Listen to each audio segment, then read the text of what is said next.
Hi, this is Steve at Chandler Woodworks, and this is part 2 of my epoxy table step-by-step tutorial. So what I'm doing here is calculating the volume for the epoxy pour. And what I'm doing is I'm measuring to the top from the outside edge, and I'm going to add 1/2 inch because there is actually a little bit of a slope from the live edge on both sides of this. So every number you see here, I'm adding 1/2 inch to.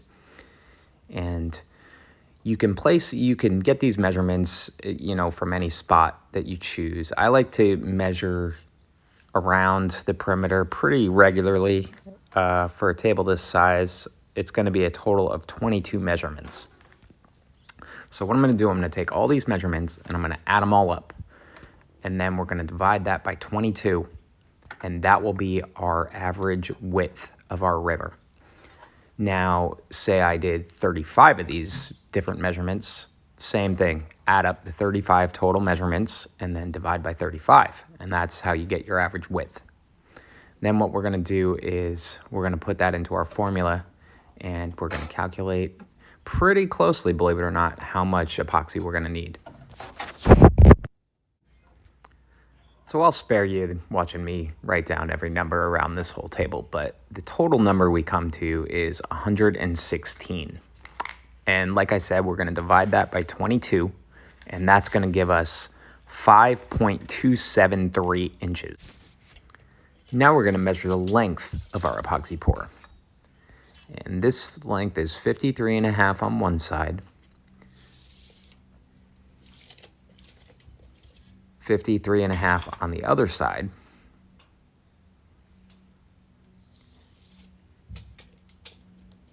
and this void here, which is half hardwood filled, so I'm going to call it about 7.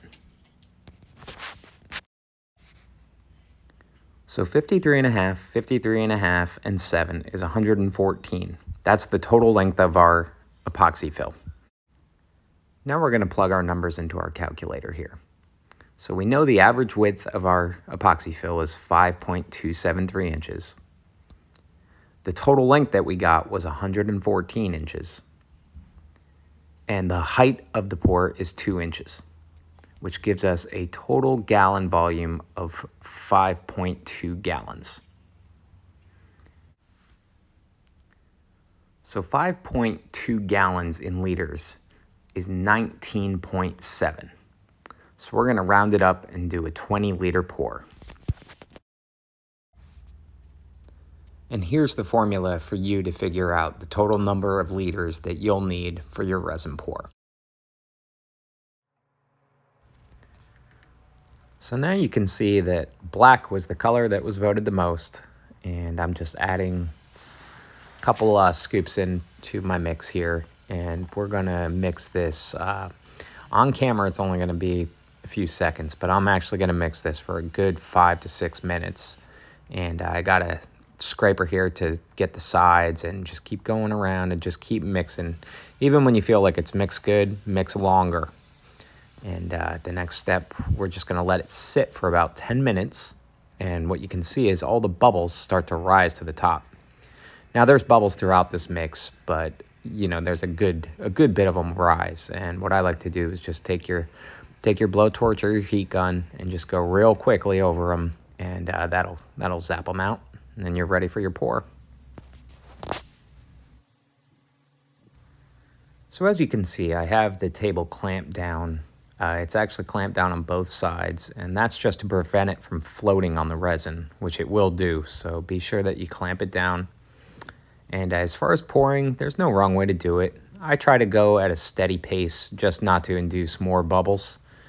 There's really no rush, so just try not to spill and just do your best to keep it flowing evenly. And like I said, just don't dump it too fast that you get a whole bunch of bubbles.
Now for the big void, I mixed another batch off camera just to top everything off and to fill all the little cracks in this big void. And I'm just gonna pour this in close to the top, let it settle a little bit, and we'll come back and we'll just keep topping it off.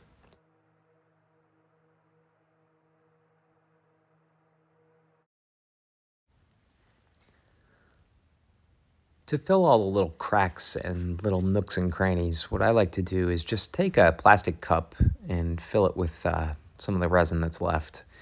And what I'm going to use is there's Jello injectors you can use, and there's also dental syringes.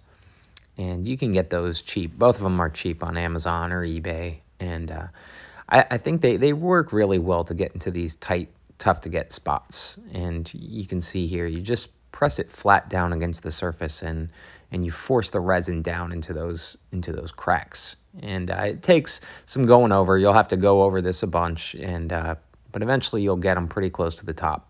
And it just makes it a lot easier to get it in there.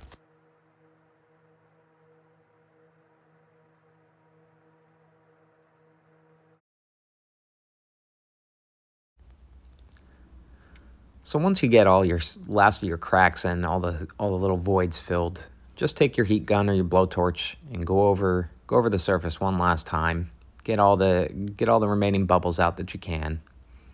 And that's it. We're gonna leave this in the mold here. I like to leave it for a week. That might be overkill, but that's how I've always done it. So after a week's time, we'll take this out of the mold, and we'll take another video of that and show you how that whole process goes. And I just want to thank you now for watching these videos, and I hope you learned something. If you have anything to share, or maybe something that you do differently, feel free to leave a comment below. I'd love to see and learn and hear new methods always. And I'd appreciate it if you'd subscribe to my channel and hit that bell button to be notified for new videos. I appreciate it, and we'll see you next time.